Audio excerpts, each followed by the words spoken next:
নমস্কার, শোনাচ্ছি মনীন্দ্রলাল বসুর রমলা। আজ উপন্যাসের দ্বিতীয় পর্ব। নূতন জায়গাটির সহিত পরিচয় করিবার জন্য রজত বিকালে ঘর হইতে বাহির হইল, কিন্তু বাড়ির বারান্দাতেই আটক হইয়া পড়িল। সে ড্রয়িং রুমের পাশ দিয়া যাইতেছে, দেখিল রমলা ও মাধবী ভিতরে বসিয়া। রমলা পিয়ানোটি খুলিয়া টংটাং করিতেছে, আর মাধবী কি একখানা সচিত্র বিলাতি মাসিক পত্রিকার পাতা উল্টাইতেছে। রজত দরজার গোড়ায় আসিয়া ঢুকিবে কিনা ভাবিতেছে। রমলা পিয়ানোর উপর আঙুলগুলি মৃদু খেলাইতে খেলাইতে বলিল, আসুন না, আপনি নিশ্চয় পিয়ানো বাজাতে জানেন। রজত ধীরে তাহাকে একটি নমস্কার করিয়া মাধবীর দিকে চাহিয়া আর একটি নমস্কার করিল। মাধবী চুপ করিয়া পত্রিকার পাতা উল্টাইয়া যাইতে যাইতে মাথাটা কোনোমতে নিচু করিল। রমলা হাসিয়া পিয়ানোয় এক ঝংকার তুলিয়া বলিল, দেখুন, আসতে যেতে এত নমস্কার করলে হাঁপিয়ে উঠব, তার চেয়ে এসে একটু বাজান। বিনীত কণ্ঠে রজত বলিল, ওটা তো মোটেই জানি না, এই চাষি পাহাড়িদের বাঁশি একটু বাজাতে পারি। অতি উৎসাহের সহিত রমলা বলিল, তবে সেইটাই নিয়ে আসুন। অনুনয়ের স্বরে রজত উত্তর দিল, না, দেখুন, এখন নয়। হাসির সুরের সঙ্গে একটু ঝাঁজ মিশাইয়া রমলা বলিল, বেশ, আমি তবে পিয়ানো বন্ধ করলুম। ক্ষমা চাহিবার ভঙ্গিতে রজত বলিল, না, দেখুন। মাধবী বই হইতে মুখ না তুলিয়া মৃদুকণ্ঠে বলিল, থাকি না এখন বাপু।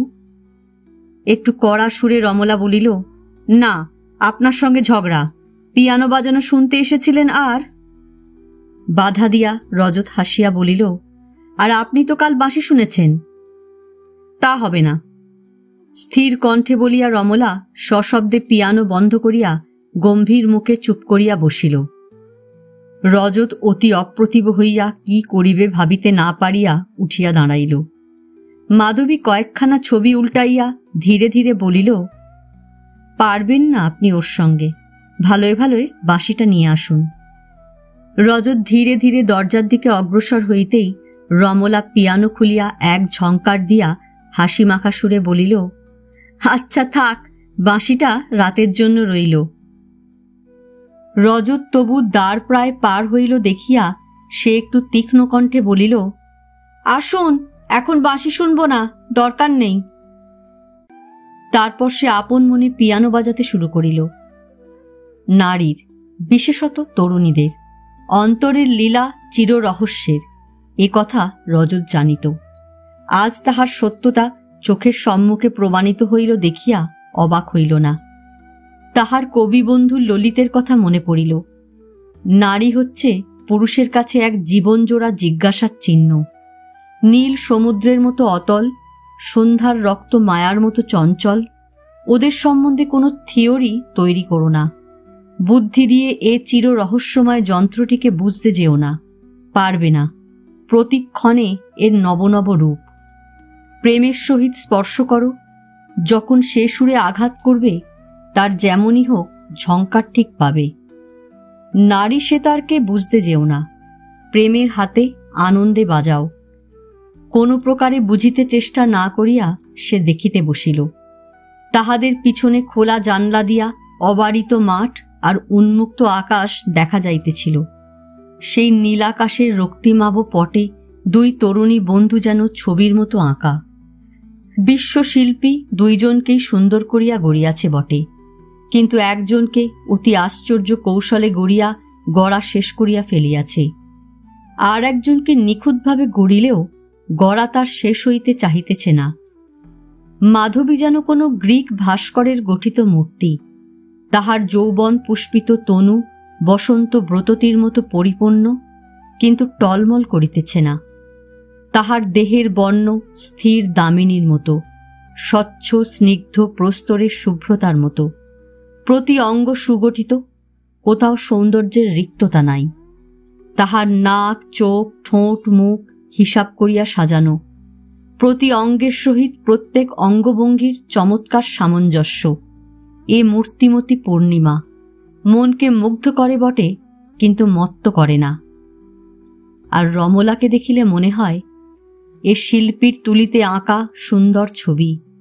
এ অনুকৃত শিল্প নয়, ভাবাত্মক। প্রতি অঙ্গভঙ্গি ভাবের ব্যঞ্জনায় ভরা। দেহের গঠনে বর্ণে সৌন্দর্য ফুরাইয়া যায় নাই। তাহার নাক, চোখ, মুখ একটু অসমভাবেই গড়া, কিন্তু তাহাতে সৌন্দর্য বাড়িয়াই গিয়াছে। চক্ষে গণ্ডে মাঝে মাঝে কিসের দীপ্তি ঝলসিয়া ওঠে। মুখের রং সবসময় একরকম থাকে না। কখনো পদ্ম পরাগের মতো রাঙা হয়, কখনো শুকনা গোলাপ পাতার মতো কালো হয়, কখনো পলাশের মতো জলজল করে। তাহার মনের ছন্দের মতো তাহার দেহ লীলায়িত।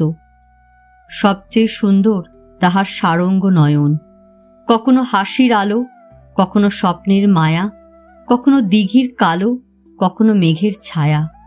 তাহার চক্ষু তারকায় যে আলো জ্বলিতেছে, তাহা সূর্যের নয়, তারার নয়, তাহা বিদ্যুতের। তাহার দিকে চাহিলে সমস্ত জগৎ প্রাণময় প্রেমময় হইয়া ওঠে। বেটোভেনের একটি সোনাটা বাজাইয়া রমলা দীপ্ত মুখে রজতের দিকে চাহিল।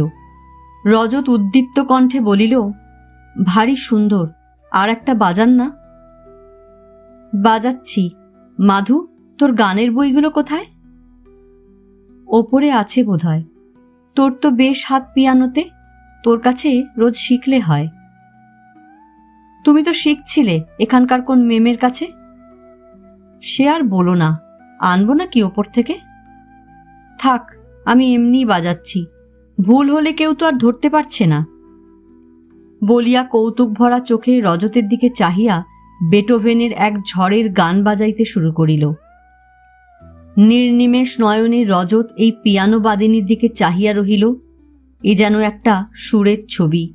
চোখ দুইটির আনত কম্পিত রেখায় রাঙা ঠোঁট দুইটির আনন্দে তরঙ্গিত টানে, পদ্ম রাগের মতো আঙ্গুলগুলির লীলায়িত ছন্দে, হেলিওট্রোপ রঙের শাড়ির দুলিয়া ওঠার ভঙ্গিতে দেহের প্রতি রেখা সুরকে মূর্ত, গানকে গতিশীল সাকার করিয়াছে। পায়ের তলে লুটানো লাল পার হইতে উদ্যত বেনির কেশগুলি পর্যন্ত ছবির রেখাগুলি প্রাণের ফোয়ারার মতো উচ্ছ্বসিত হইয়া উঠিয়াছে। এই রমলা ছবিখানিতে বিশ্বশিল্পী রেখাকে বক্ষে একটু উঠাইয়া, কোটিতে একটু গড়াইয়া, কণ্ঠে একটু টানিয়া, কেশে বাড়াইয়া, শাড়ির পাড়ে দোলাইয়া কি বিচিত্র রূপ আঁকিয়াছে। এই দেহভঙ্গির সুষমার দিকে চাহিতে চাহিতে রজতের চিত্ত কোন সঙ্গীত লোকে হারাইয়া গেল। গানের সুরের কি আশ্চর্য শক্তি! আত্মার অন্তরতম গৃহের বদ্ধ দুয়ার সব খুলিয়া যায়। চিত্তের নীলাকাশে রক্তরাঙা সন্ধ্যার স্বপ্ন মায়া বুলাইয়া দেয়। গানের সুর রূপকথার রাজপুত্রের মতো সোনার কাঠির স্পর্শে চিত্তের ঘুমন্ত রাজপুরী জাগাইয়া তোলে। প্রাণ শতদল সাইনী চিরবিরহিনী কোনো সৌন্দর্যময়ী জাগিয়া ওঠে। রজতের মনে হইল তাহার হৃদয়ের গোপন বিজন ঘরে ঘুমন্ত রাজকন্যা আজ জাগিয়া প্রাণের দুয়ার খুলিয়া বাহির হইয়া আসিয়াছে। তাহারই সম্মুখে মূর্তিমতি বসিয়াছে। বাজানো শেষ করিয়া রমলা দীপ্ত নেত্রে রজত মাধবীর দিকে চাহিল। দুইজনকে স্তব্ধ দেখিয়া বলিল, কি হল? রজত বিমুগ্ধ হাসিয়া বলিল, যা সুরের ঝড় তুললেন। এখন তা কেটে গেছে। না না, এখন একটু বেড়াতে যাওয়া যাক, চলুন। বলিয়া রমলা চেয়ার হইতে একটু নাচের ভঙ্গিতে উঠিয়া দাঁড়াইল। কিন্তু বাঁশির কথাটা যেন রাতে মনে থাকে বলিয়া সে পিয়ানোটা বন্ধ করিল। রজতের সঙ্গে সঙ্গে মাধবীও উঠিয়া দাঁড়াইল। আবার নিকটের এক সোফায় বসিয়া পড়িল। তাহার সহসা মনে পড়িয়া গেল এই অপরিচিত যুবকটির সহিত বেড়াইতে যাওয়া ঠিক হইবে না। অবশ্য কোন কারণে সে বসিল তাহা বলা শক্ত। যাইতে তাহার কোথায় বেদনাবোধ হইতেছিল। রমলা তাহার নিকট তড়িৎ পদে অগ্রসর হইয়া বলিল, কি হলো তোমার? ভাই, এই গল্পটা শেষ করি।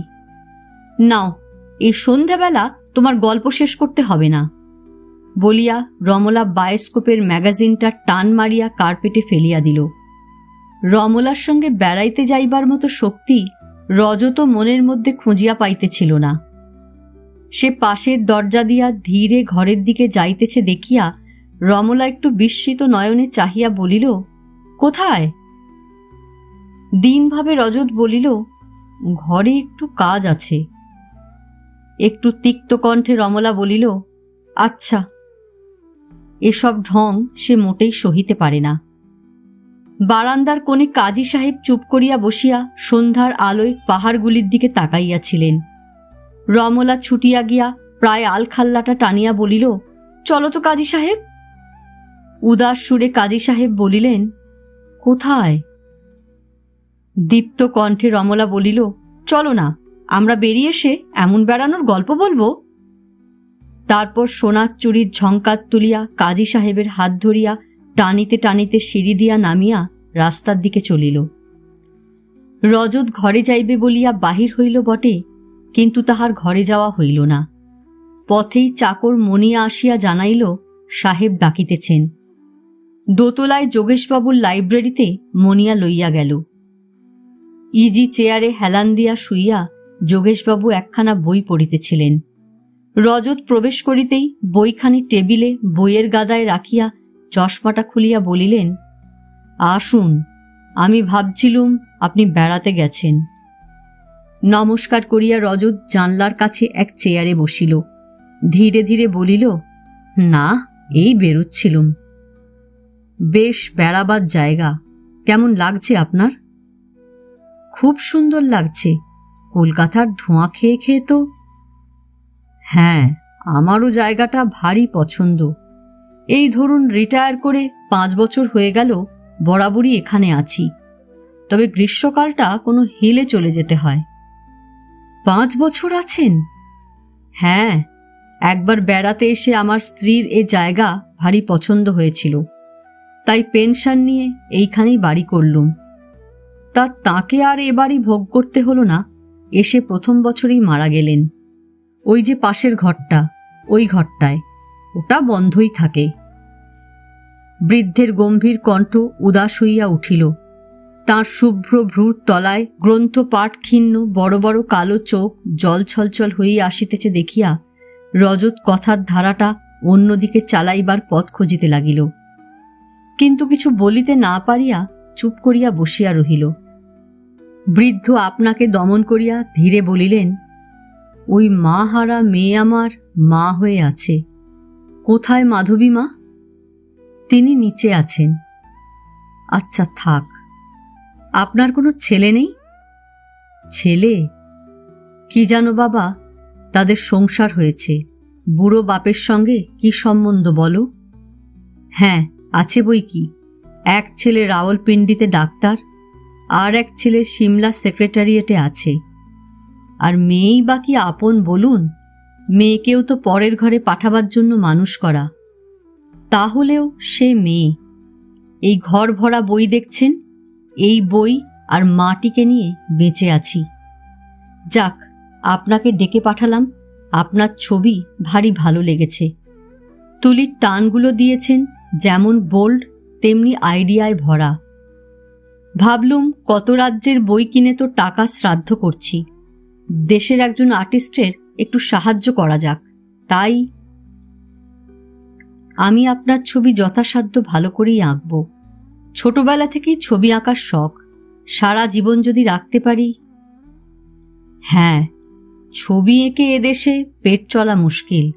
তবে আপনার ছবি, না, ছবি আঁকা কিছুতেই ছাড়বেন না। আর দেখুন, মাধুর ছবি আঁকার ভারী শখ, ওকে একটু শিখিয়ে দিতে হবে। ও নিজে চেষ্টা করে যা এঁকেছে, ওর একটা ট্যালেন্ট আছে বোধহয়। না, আপনি জীবনে যে প্রফেশনেই যান, এই ছবি আঁকা ছাড়বেন না। যোগেশবাবু নীরব হইলেন। কথা শেষ হইয়া গেল ভাবিয়া রজত উঠিয়া দাঁড়াইতেই যোগেশবাবু বলিলেন, ও কি, উঠছেন যে? বসুন। রজত তাহার দুঃখ রেখাঙ্কিত বার্ধক্যজীর্ণ মলিন মুখের দিকে চাহিয়া বসিল। সন্ধ্যার ছায়ায় সেই কালো কোট জড়ানো মূর্তিকে বড় করুণ দেখাইতেছিল। বাঁধানো দাঁতগুলি বাহির করিয়া মৃদু হাসিয়া যোগেশবাবু উদাস স্বরে বলিলেন, কি জানেন রজতবাবু, সুখ জিনিসটা বড় রহস্যের, বড় আশ্চর্যের। ও কখন আসে, কখন যে যায়। আজ আপনাকে দেখে কেমন একটা আনন্দ হচ্ছে, আর ওই রমলাকে দেখে কাল যে কি আনন্দ হয়েছিল। কাল সারা রাত ঘুমোতে পারিনি। ও যে আসবে ভাবিনি। কোথায় সে? তিনি কাজী সাহেবের সঙ্গে বেড়াতে গেলেন দেখলুম। আর ওই কাজী, আশ্চর্য লোকটা, একটা রত্ন। সমস্ত পশ্চিম ঘুরে আমি ওকে ধরে এনেছি। দিল্লির কোনো বাইজির গলায় ওর মতো মিষ্টি গান শুনিনি। এখন ওর বুড়ো বয়স, ভাঙা গলা। 20 বছর আগে ওর গলায় যা গান শুনেছি, আহা! এই বুড়ো বয়সে ওর কবিতা আর গজল শুনেই প্রাণটা তাজা রয়েছে। না হলে এই যে বইয়ের স্তূপ দেখছেন, এই যে কাব্যগ্রন্থ, আর্টের বই, ছবির বই, শুকনো পাতা, সব শুকনো পাতা। গোলাপের রাঙা পাতা শুকিয়ে গেলে যেমন লাগে। ওয়ার্ডস, ওয়ার্ডস, ওয়ার্ডস। ডাক দি ওই কাজীকে। ভরপুর ওর প্রাণ, জীবন রসে ভরপুর। এই 8 বছর আমার সঙ্গে আছে।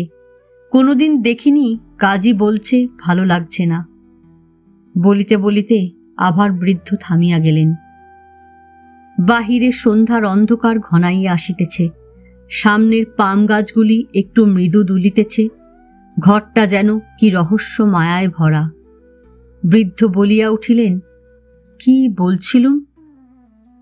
রজত আপনার অজ্ঞাতে বলিয়া উঠিল, রমলার কথা কি বলছিলেন? হ্যাঁ, রমলা। ওর মা আমার ভারী বন্ধু ছিল, তাই ও মেয়েটাকে বড় ভালোবাসি। ওর বাবা আর আমি একসঙ্গে বিলেত যাই। আমি ICS পাশ করে এলুম, সে ব্যারিস্টার হয়ে এলো। ও, বেশ মনে পড়ছে সেনেদের বাড়ির সে রাতটা। তখন বিভার বয়স রমলার মতনই 17-18 হবে। আর দেখতে, ওহ, কাল রাতে হঠাৎ যখন রমলা আমার সামনে এসে দাঁড়ালো, দেখো তুমি রমলার একটা পোর্ট্রেট এঁকে দেবে। বৃদ্ধের প্রদীপ্ত কণ্ঠ থামিয়া গেল। ঘরের অন্ধকারে তাহার মুখ স্পষ্ট দেখা যাইতেছিল না, শুধু চোখ দুইটি জলজল করিতেছে। রজত চুপ করিয়া বসিয়া রহিল। বৃদ্ধ ক্লান্ত করুণ সুরে বলিতে লাগিলেন, সে বিভা কতদিন চলে গেছে, তারপর তার স্বামীও গেছে। স্বপ্নের মতো মনে হয় জীবনটা। সেদিন যেন শুরু হলো, আর এই ফুরিয়ে গেল। রহস্য, মহারহস্য, কোথায় নিয়ে চলেছ? শেষ কথাগুলি কোনো অজানা শক্তির উদ্দেশ্যে বলিয়া যোগেশবাবু ঘরের কোণের অন্ধকারের দিকে চাহিয়া থামিয়া গেলেন। বাহিরের আকাশের তারা দপদপ করিতে লাগিল। ঘরের স্তব্ধ অন্ধকার যেন কিসের ভারে কাঁপিতেছে। কিছুক্ষণ পরে সচকিত হইয়া যোগেশবাবু বলিলেন, হ্যাঁ, কি বলছিলুম? রজত ধীরে ধীরে বলিল, আপনি বড় শ্রান্ত হয়ে পড়েছেন, আর কথা বলবেন না।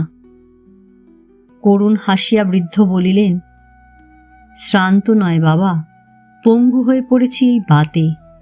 হ্যাঁ, আচ্ছা, ওই যে অয়েল পেন্টিংটা দেখছেন, অন্ধকারে দেখতে পাচ্ছেন না, কিন্তু আমি জল জল দেখছি ও হচ্ছে আমার স্ত্রী। সেনেদের বাড়িতেই ওর সঙ্গে আলাপ হয় সেই নেমন্তন্নের রাতে। হ্যাঁ, বেশ মনে পড়ছে, ও গাইলে রবিবাবুর একটা গান, আর বিভা একটা ফ্রেঞ্চ গান। চোখ দুটো ভারী করুণ লাগছে না, কিন্তু মুখের হাসিটা কি মিষ্টি। মাঝে মাঝে দুটো ঠোঁট যেন নড়ে ওঠে। কি বলতে যায়, পারে না, বোবা, ভাষা ভুলে গেছে। যেন কোন ঘুম ঘোর হইতে সজাগ হইয়া উঠিয়া যোগেশবাবু থামিয়া গেলেন।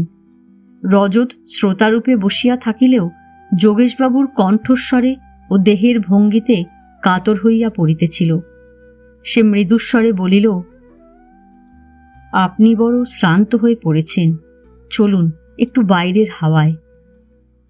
যোগেশবাবু এবার সহজ কণ্ঠে বলিলেন, হ্যাঁ, ভারী সুন্দর রাত, আপনি বরং বাইরে একটু বেরিয়ে আসুন। আর দেখুন আপনার কোনো অসুবিধা হচ্ছে না তো? মাধবী যথাসাধ্য দেখবে জানি। যদি কোনো অসুবিধে হয় জানাবেন। না, কোনো অসুবিধে নেই।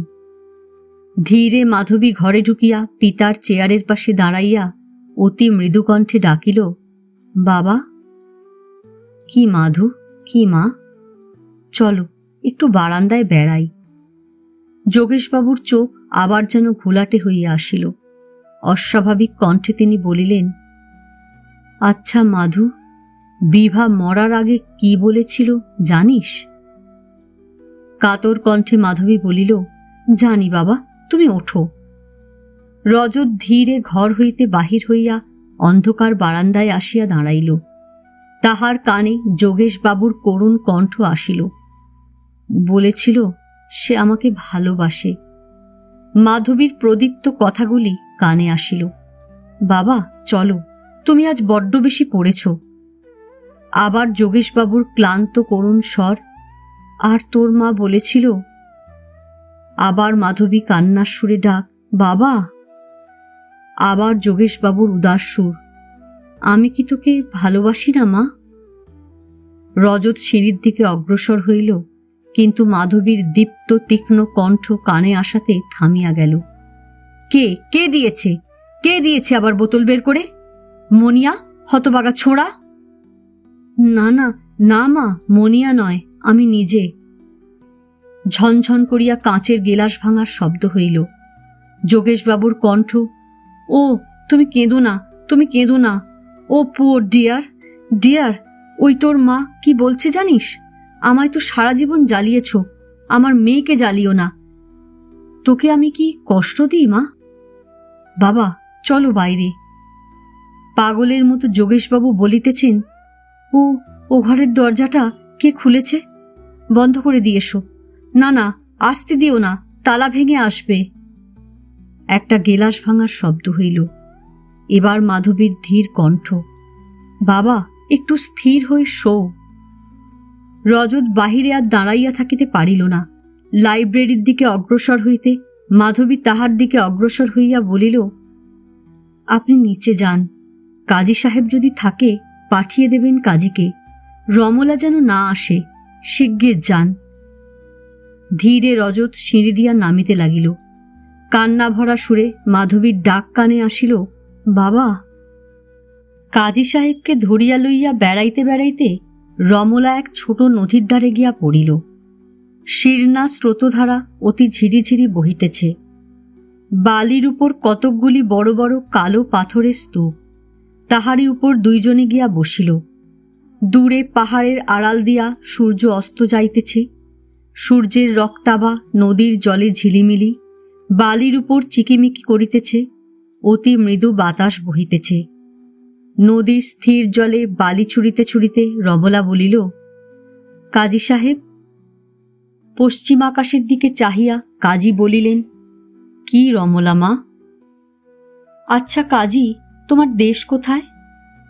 দাড়িতে হাত বুলাইয়া উদাস প্রান্তরের দিকে চাহিয়া কাজী বলিলেন, আমার দেশ? যেখানে আমি থাকি সেই আমার দেশ। যাও, আমি বলছি তুমি কোথায় জন্মেছিলে। আমার মতো তো তোমার মা বাবা নেই, কিন্তু তাঁরা কোথাকার লোক ছিলেন? কেন মা? তোমায় দেখলে মনে হয় তুমি যেন একটা রহস্য, তাই জানতে ইচ্ছা করছে। আমি জন্মেছিলুম এমনি মাটির বুকেই জন্মেছিলুম।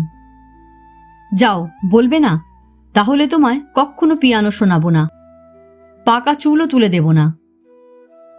সত্যি মা, আমি পথের ধুলায় জন্মেছিলুম। কোন ঘর হারা মা যে আমায় পথে জন্ম দিয়ে গিয়েছিল তাকে তো আমি জীবনে দেখিনি। কাজীর একটু নিকটে সরিয়ে আসিয়া রমলা বলিল, সত্যি তোমার গল্পটা বলো না। আগ্রায় যমুনার ধারে এক গাছের তলা থেকে আমায় কুড়িয়ে নিয়ে গিয়ে যিনি মানুষ করেন তিনি দিল্লির এক প্রসিদ্ধা বাইজি। তারপর? বাহ, তোমার জীবন নিয়ে দিব্য এক উপন্যাস আরম্ভ করা যেতে পারে। উদাস সুরে কাজী বলিলেন, তারপর আর কি, সেইখানে মানুষ হয়ে উঠছিলুম। রাঙা নদীর জলের দিকে চাহিয়া কাজী থামিয়া গেলেন। রমলা ধীরে বলিল, আচ্ছা কাজী, ওরা কি খুব খারাপ? আমার মনে হয় সমাজ ওদের যত খারাপ বলে তত নয়। আমার এত জানতে ইচ্ছে করে। খারাপ বলা যায় না মা, তবে কি জানো? কাজী থামিয়া গেলেন। রমলা বলিল, না, বলো কাজী। কাজী ধীরে বলিতে আরম্ভ করিলেন, এই দেখো, আমার তো অর্ধেকের ওপর জীবন ওই নরককুণ্ডেই কেটেছে। সুখ নেই মা ওখানে, শুধু জ্বালা জ্বালা। আমার মার কথা যখন ভাবি কান্না পায়। নাচে গানে মদে টাকায় সুখ পাননি। গভীর রাতে ঘুম ভেঙে যেত, দেখি আমাকে জড়িয়ে তিনি সজল চোখে অশ্রান্ত চুমো খাচ্ছেন। এখনো হঠাৎ চমকে উঠি, কে যেন ডাকল মানিক সোনা। সংসারের বিষটাই ওদের ভাগ্যে পড়েছে, অমৃতের স্বাদ যে ওরা মোটেই পায় না। আমার এত খারাপ লাগতো। নদীর জলে ভেজা বালির দিকে চোখ রাখিয়া কাজী চুপ করিল। কাজীর আরো নিকটে সরিয়া আসিয়া রমলা বলিল, আচ্ছা, তুমি কোথাও চলে যেতে তো পারতে। পালাইনি কি? 2-3 বার পালালুম, আবার ছুটে এলুম বাইজি মার কাছে। বাইরের লোক এত ঘৃণা করত, কেউ যদি একটু ভালোবাসত। কয়েকবার মা নিজে আমায় 2-3 জায়গায় পাঠালেন, আবার নিজে টেনে নিয়ে গেলেন। আচ্ছা, তোমার মতো সুন্দর বাঁশি বাজাতে আর গাইতে নাকি দিল্লি শহরে কেউ পারত না? একটু ব্যঙ্গের সুরে কাজী বলিলেন, হ্যাঁ, আর এমন মদ খেতে ভণ্ডামি করতে তালুকদারদের ছেলেদের উচ্ছন্নে দিতেও কেউ পারত না মা। না না কাজী, তুমি খুব ভদ্র ছিলে। না মা, এ কাজীকে যৌবনে দেখলে তুমিও ভয় পালাতে। আচ্ছা কাজী, তোমার তাহলে শাদী হয়নি? মৃদু হাসিয়া কাজী বলিলেন, শাদী হয়নি? স্বয়ং সুরের হুড়ির সঙ্গে আমার শাদী হয়ে গেছে। কাজী কথাটা বলিলেন বটে, কিন্তু দ্রাক্ষা রসের মতো রাঙা নদীর স্থির জলে কাহার মুখ ভাসিয়া উঠিল। কাজী স্তব্ধ হইয়া চাহিয়া রহিলেন। সে তরুণী কিশোরীর মুখ নয়, পূর্ণ বয়স্কা নারীর মুখ। তাজমহলের বাগানে এক জ্যোৎস্নার আলোয় তাহাকে দেখিয়া মদের পেয়ালা, পাপপুরীর জ্বালা সব ছাড়িয়া তিনি পথে বাহির হইয়া পড়িয়াছিলেন। কাজী মুখ তুলিয়া দীপ্ত নয়নে রমলার মুখের দিকে চাহিলেন। তাহারও গণ্ডে এমনি একটি তিল ছিল। হাস্য মধুর কণ্ঠে কাজী বলিলেন। রমলা কৌতুক ভরা মুখে উচ্চ হাসিয়া বলিল, ওটা কি হলো কাজী সাহেব? ওটা কিছু নয়, একটা ভোলা কথা মনে হলো। ও আচ্ছা, জীবনটা কি মজার নয়? তোমার জীবনটা মনে করো না? হ্যাঁ, মজারই বই কি। হাসি পায়, কান্নাও আসে, দোষ কাকে দিই? রক্তের দোষ আছে, অবস্থার দোষ, ভাগ্যের দোষ, আর নিজের দোষ তো আছেই। এই 7 বছর ধরে মদ ছুঁইনি, তবু মাঝে মাঝে ইচ্ছে করে। মদ কথাটা কাজী উচ্চারণ করিতে রমলা অত্যন্ত উৎসুক হইয়া আগ্রহ সহকারে বলিল, আচ্ছা কাজী, আমার দাদাকে তুমি এখানে এসে দেখনি। মদ খেলে কেমন দেখায় বলো তো? আমার বোধ হয়। তার কি বিয়ে হয়েছে? না, এই তো গেল বছর বিলেত থেকে এসেছে। দীপ্ত কণ্ঠে কাজী বলিলেন, মদ ছেড়ে যেন বিয়ে করে সে, আর যদি ছাড়তে না পারে বিয়ে যেন সে না করে। বলো, কাজী বলেছে। আমার মত জীবনটা জ্বালিয়ে ছাই করে দেওয়াও ভালো। তবু আপন আবেগ দমন করিয়া কাজী থামিয়া গেলেন। রমলা স্নিগ্ধ কণ্ঠে বলিল, চলো কাজী, বড় অন্ধকার হয়ে আসছে। দুইজনে উঠিয়া লাল পথ দিয়া বাড়ির দিকে চলিল। রমলা মৃদু হাসিয়া বলিল, এখন তোমায় ঠিক দেখাচ্ছে একজন মুসলমান ফকির। তোমার একতারাটা যদি আনতে। বাঁশির কাছে কি একতারা বাজানো ভালো লাগবে? রমলার মুখ রাঙা হইয়া উঠিল। ধীরে বলিল, রজতবাবু কিন্তু ভারী সুন্দর বাঁশি বাজান। নামটি উচ্চারণ করিতে রমলার পানে রাঙা ঠোঁট দুইটি যে কিরূপ কাঁপিল তাহা কাজী লক্ষ্য করিলেন না। রজতের সম্বন্ধে কথা বলা দুইজনেরই মনে মনে ইচ্ছা থাকিলেও তাহা কেমন সম্ভবকর হইয়া উঠিল না। রমলার বর্তমান জীবনের কথা লইয়াই গল্প চলিল। তাহার বোর্ডিং জীবন, দু একজন শিক্ষয়িত্রী ও ছাত্রী সম্বন্ধে নানা কৌতুক পরিহাস করিতে করিতে তাহারা বাড়ির গেটে আসিয়া পৌঁছিল। গেট পার হইতেই রজত তাহাদের দিকে অতি ব্যস্তভাবে ছুটিয়া আসিল। রমলা কিন্তু তাহার উদ্বিগ্নতা কিছু গ্রাহ্য না করিয়া বলিল, আমরা কতদূর বেরিয়ে এলুম, নদী দেখে এলুম। রজত কাজীর দিকে চাহিয়া গম্ভীরস্বরে বলিল, কাজী সাহেব, আপনি শিগগির ওপরে যান, আপনাকে ডাকছেন। কাজী একটু ব্যস্ত হইয়া বলিলেন, আমায় কে ডাকছেন, মাধু? রজত ব্যস্তভাবে বলিল, হ্যাঁ যান, আপনাকে দরকার। কোনো অজানা ভয়ে শিহরিয়া কাজী অতি দ্রুতপদে বাড়ির দিকে ছুটিলেন। পিছনে রমলা ও রজত নীরবে ধীরে অগ্রসর হইতে লাগিল। এরূপ নীরবে চলা রমলার সহ্য হয় না। সে বাড়ির সিঁড়িতে উঠিয়া বলিল, কই বাঁশিটা এবার? ভোলেননি দেখছি। না, ফাঁকি হচ্ছে না। রজত করুণ ব্যথিত কণ্ঠে বলিল, দেখুন, আমায় ক্ষমা করবেন, এখন আমি বাঁশি বাজাতে পারব না। রমলা কি বলিতে যাইতেছিল, রজতের মুখের দিকে চাহিয়া চুপ করিয়া গেল। ধীর এসে সিঁড়ির দিকে যাইতেছে দেখিয়া রজত বলিল, ওপরে যাবেন না। বিস্মিত নয়নে চাহিয়া রমলা বলিল, কেন? বারণ করে দিয়েছেন। বারণ? কে? কি বলিবে রজত ঠিক করিয়া উঠিতে পারিতেছিল না। ধীরে বলিল, বারণ করে দিলেন। একটু রুক্ষ স্বরে আচ্ছা বলিয়া রমলা পিছনে বাগানের দিকে দ্রুতপদে চলিয়া গেল। রাত্রি গভীর না হইলেও চারিদিক স্তব্ধ, বাড়িখানি নীরব। ঘরেই রজতের খাবার দিয়া গিয়াছিল। কোণের মার্বেল টেবিলে খাবার চাপা দিয়া সে ঘরের জানলার কাছে চুপ করিয়া বসিয়াছিল। তাহার ঠিক পাশের ঘরে যে কাজী সাহেব দুধের বাটি ঢাকা দিয়া দিগন্তের দিকে চাহিয়া বসিয়া আছেন তাহা সে জানিত না।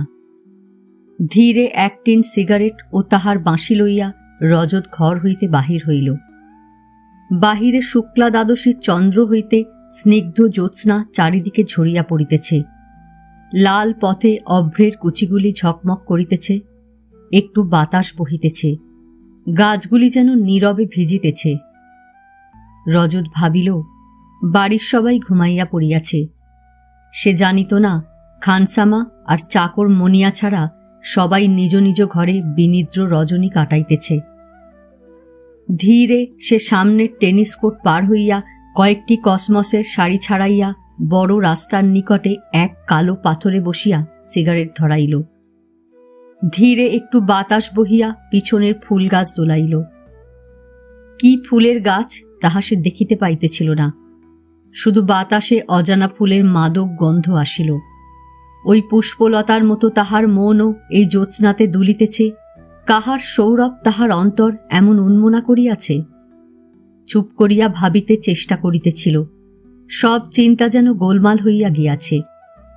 গুছাইয়া সাজাইবার মতো যেন ইচ্ছাশক্তিও নাই।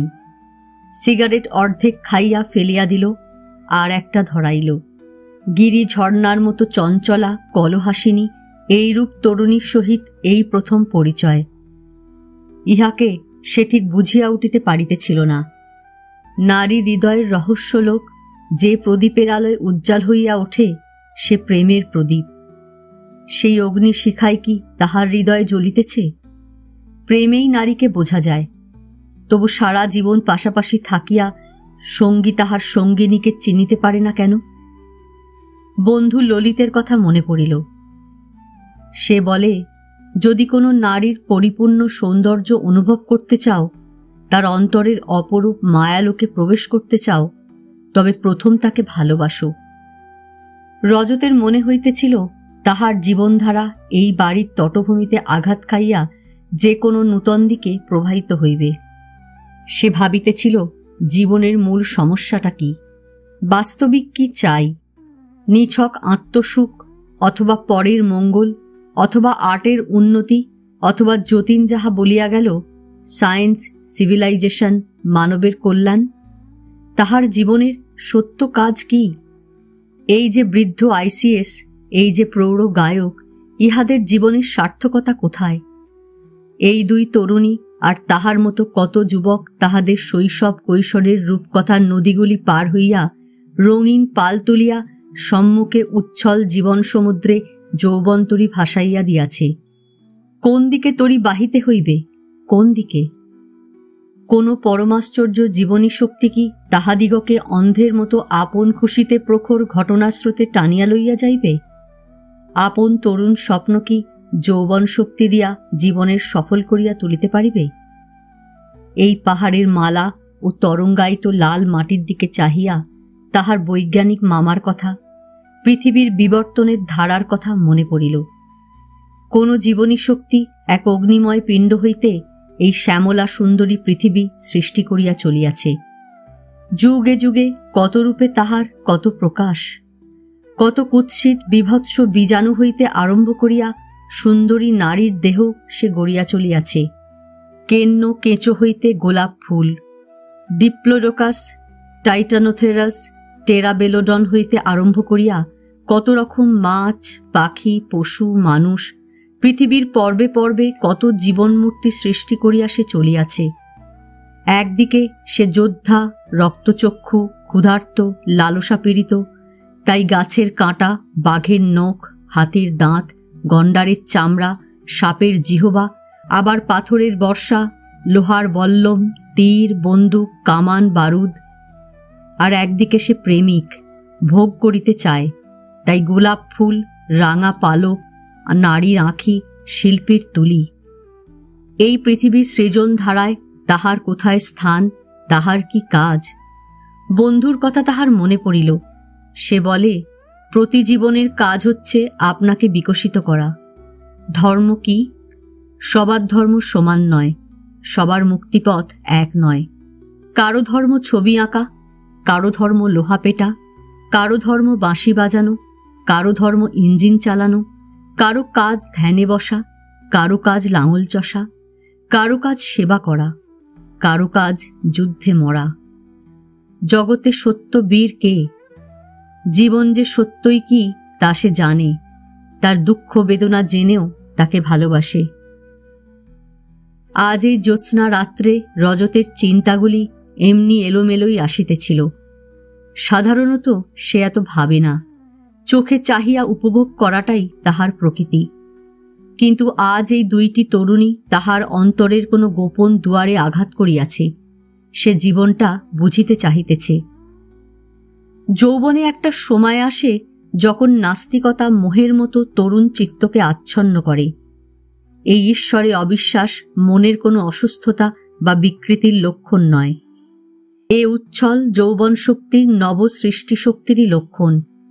এই সন্দেহের বিদ্রোহ পথ দিয়া সত্যের মন্দিরে পৌঁছানো যায়।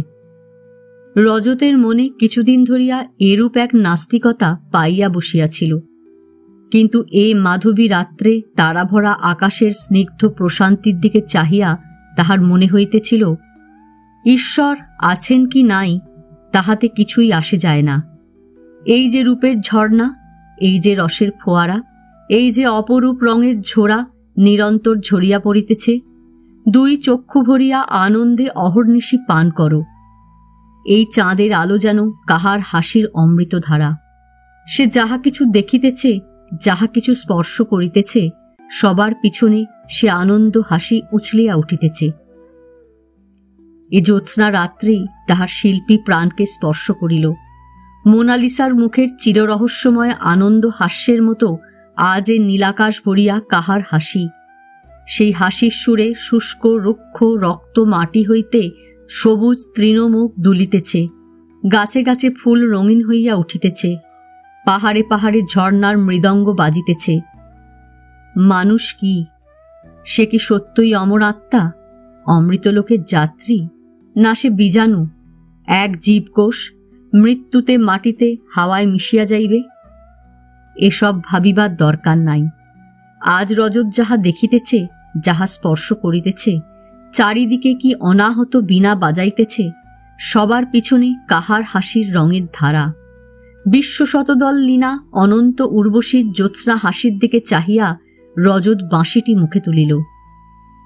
রজত যখন জ্যোৎস্নার আলোয় বসিয়া ভাবিতেছিল, তখন যোগেশবাবু তাঁর শোবার ঘরের ইজির চেয়ারটায় চুপ করিয়া পড়িয়াছিলেন। সে ঘরে মাধবী ছিল না বটে, কিন্তু সে পাশের ঘরে পিতার জন্য সজাগ হইয়াছিল।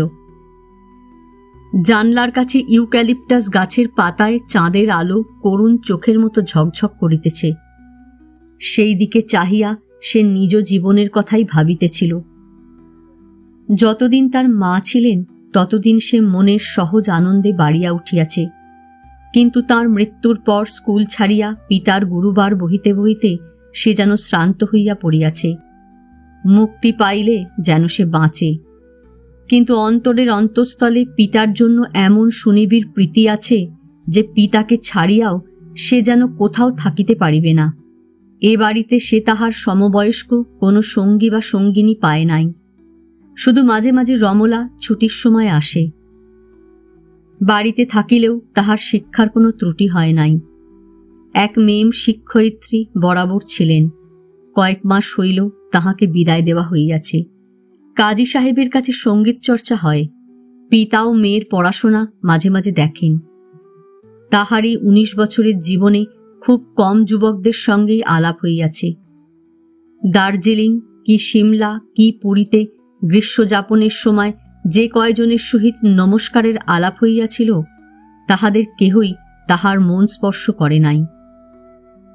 কিন্তু যে তরুণ শিল্পী তুলি দিয়া তাহার চিত্তের প্রশংসা লাভ করিয়াছে, সে আজ তরুণ আঁখি দিয়া তাহার চিত্তের প্রেমও লাভ করিতে চায়। একা থাকিয়া থাকিয়া বসিয়া বসিয়া ভাবা মাধবীর স্বভাব হইয়া গিয়াছিল।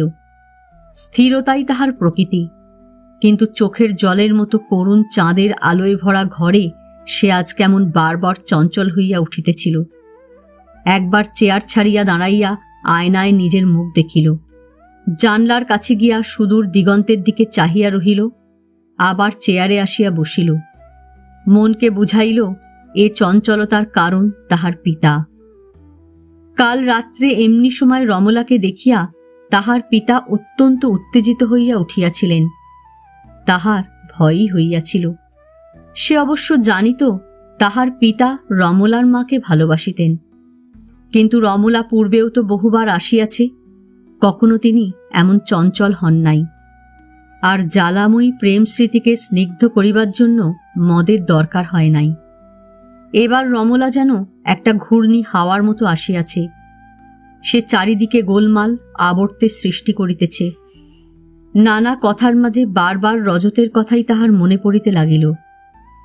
পাশের ঘরে বৃদ্ধ যোগেশবাবু ঠিক কিছু ভাবিতেছিলেন না।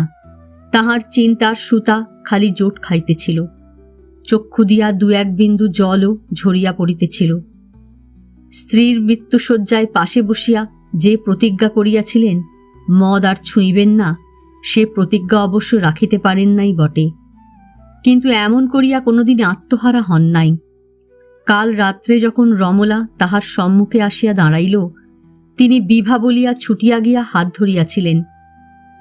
বিবাহের রাত্রে রক্ত পট্টবস্ত্র পরিহিতা বিভাকে ঠিক এমনি দেখাইয়াছিল।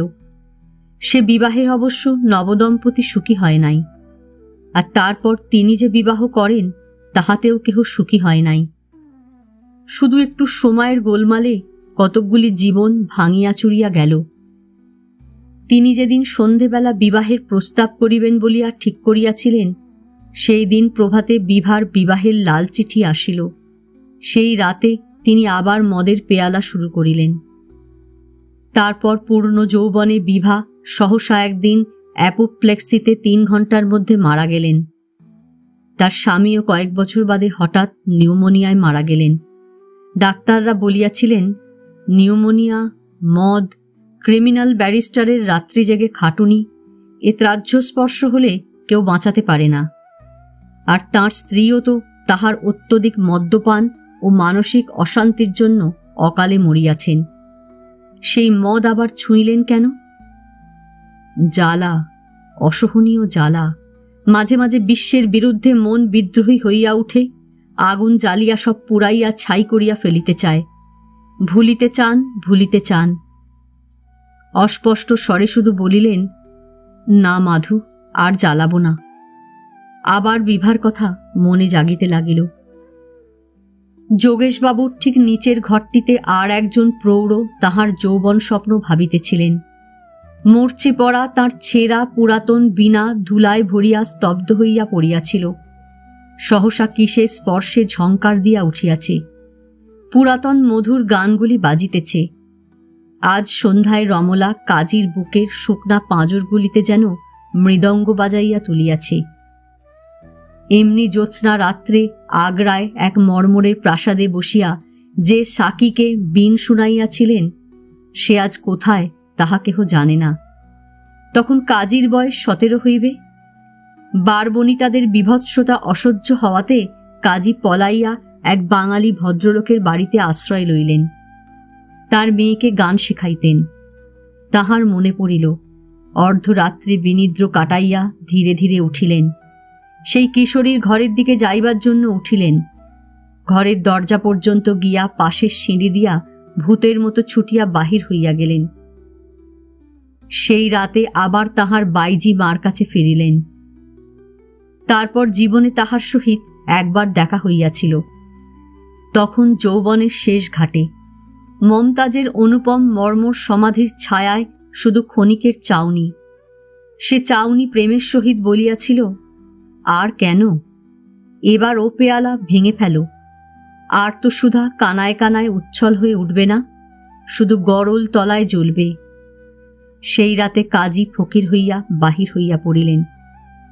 আজ রমলাকে দেখিয়া সেই নবজীবনদায়িনী নারীর কথা বারবার মনে পড়িতেছিল। রমলা কিন্তু তাহার ঘরে ছিল না। সে বাহিরের জ্যোৎস্নায় বসন্ত বাতাসেরই মতো ঘুরিয়া বেড়াইতেছিল। উচ্ছল যৌবনের অকারণ সুখে তাহার দেহ মন কানায় কানায় ভরা। যে সব খুঁটিনাটি তুচ্ছ ঘটনায় অন্য মেয়েদের মনে মেঘ জমিয়া বজ্রগর্জন এমনকি বাড়ি বর্ষণ পর্যন্ত হইয়া যায়, সেসব ঘটনা সে হাসির হাওয়ায় নিমেষে উড়াইয়া দিত। বোর্ডিংয়ের বন্দিশালায় থাকিয়াও তাহার মনে সজীবতা, আনন্দ উপভোগের শক্তি পঙ্গু হইয়া যায় নাই। চানাচুর কি জ্যোৎস্নার রাত, গোলাপ ফুল কি ভালো ফিল্ম, ভালো গান কি কাপড়ের রং দেখিলেই সে নাচিয়া বলিয়া উঠিত, হাউ লাভলি। তাহার দর্শনশাস্ত্র অনুসারে পৃথিবীর সমস্ত জিনিস 2 ভাগে ভাগ করা যায়। এক, আই অ্যাডোর ইট, আর এক, আই হেট ইট। মধ্যপথ কিছু নাই। সুখ জিনিসটা কি, কি করিয়া পাওয়া যায়, এসব ভাবিবার শক্তি বা সময় তাহার ছিল না। রমলার দর্শন অনুসারে অতীতের জন্য দুঃখ করিয়াই বা কি হইবে, ভবিষ্যতের জন্য স্বপ্ন গড়িয়াই বা কি হইবে। যাহা পাও উপভোগ করো, আনন্দ নিংড়াইয়া লও। তাই মাধবীর গাম্ভীর্যকে সে পছন্দ করিত না, আর আনন্দ উপভোগের কোনো উপায় সম্মুখে থাকিলে তাহা বৃথা যাইতে দিত না। মোটর চড়াই হোক আর ঘর ঝাঁট দেওয়াই হোক, রান্না করাই হোক আর নভেল পড়াই হোক, গল্প বলাই হোক আর খুনসুটি করাই হোক, জীবনের প্রতি মুহূর্তের পেয়ালা যে আনন্দে ভরা, ইহাই সে জানিত। পিতার মৃত্যুর পর ডায়োসেশন বোর্ডিং তাহার বাড়ি হইয়া উঠিয়াছে। বরাবর যোগেশবাবুই তত্ত্বাবধায়ক ছিলেন, এখন তাহার দাদাই তাহার ভার লইয়াছেন। বোর্ডিংয়ের পচা রান্না, শক্ত চেয়ার টেবিল আর বদ্ধ প্রাচীর হইতে এ প্রকৃতির মধ্যে মুক্তি পাইয়া সে স্বাধীনতা পুরোদমে উপভোগ করিয়া লইতেছিল।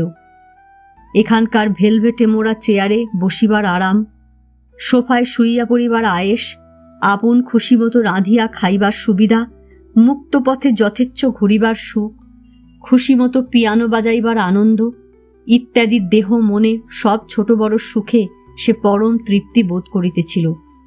জ্যোৎস্নার আলোয় গাছের ছায়ায় ছায়ায় সে ঘুরিয়া বেড়াইতেছিল।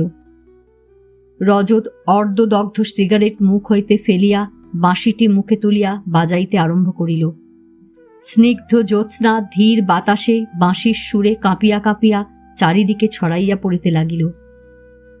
মাধবী চেয়ার ছাড়িয়া উঠিয়া জানালার কাছে দাঁড়াইয়া জ্যোৎস্না রাত্রির দিকে চাহিয়া রহিল।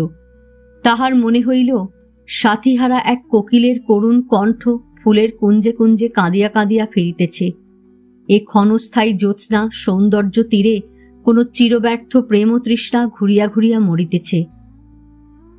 যোগেশবাবুর চিন্তার জাল ছিঁড়িয়া গেল। তিনি সচকিত হইয়া উঠিয়া জানলাটা ভালো করিয়া খুলিয়া জ্যোৎস্নার আলোয় সোফায় বসিলেন। তাহার মনে হইল বিভার সেই গানের সুর জ্যোৎস্নায় ঝরিয়া ঝরিয়া পড়িতেছে। কাজী সাহেব ঘর ছাড়িয়া বারান্দায় এক কোণে আসিয়া বসিলেন। তাহার যৌবন স্বপ্ন সুরের রঙে ভরিয়া গেল। বীণ বাজাইয়া যে গজল তিনি কৈশোরের এক রাতে গাহিয়াছিলেন, তাহারই সুর হুড়ি যেন তাহার সম্মুখে নৃত্য করিতে লাগিল। আর রমলার মনে যে কি হইল তাহা বলা শক্ত। সে শুধু বেড়ানো বন্ধ করিয়া রাঙা কাঁকড়ের ওপর বসিয়া পড়িল। বহুক্ষণ বাঁশি বাজাইয়া রজত থামিল, স্তব্ধ বাড়ির দিকে চাহিল। তারা ভরা আকাশের নীল পটে আঁকা লাল বাড়িটি মহা রহস্য ভরা, যেন রূপকথার সুপ্ত রাজকন্যার নিঝুম পরী। রাজপুত্রের সোনার কাঠির ছোঁয়া লাগিলেই জাগিয়া ওঠে। ধীর এসে বাড়ির দিকে চলিল, দুধারে গাছগুলি নিদ্রিত দৈত্যের মতো স্তব্ধ দাঁড়াইয়া। বাঁশি থামিয়া গিয়াছে, জ্যোৎস্না ভরিয়া সে বাঁশির তান যেন নীরবে বাজিতেছে। চারিদিক কি স্তব্ধ, শুধু তাহার ঘরের নিকটে আসিতে পাশের কুঞ্জ হইতে কে চঞ্চল চরণে চলিয়া গেল। তারা ভরা নীলিমার মতো তার নীল শাড়ির ঝলমলানি। আজ এ পর্যন্তই। উপন্যাসের তৃতীয় পর্ব নিয়ে অন্যদিন আসব। গল্প পাঠ ভালো লাগলে একটা কমেন্টস করে জানাবেন, লাইক করতে ভুলবেন না। আর যারা এখনও আমার চ্যানেলটা সাবস্ক্রাইব করেননি তাদের সকলের কাছে আমার অনুরোধ, প্লিজ আমার চ্যানেলটা সাবস্ক্রাইব করে নেবেন। পাশে যে বেল নোটিফিকেশনটা আছে সেটা অবশ্যই প্রেস করে দেবেন। আজকের মতো নমস্কার।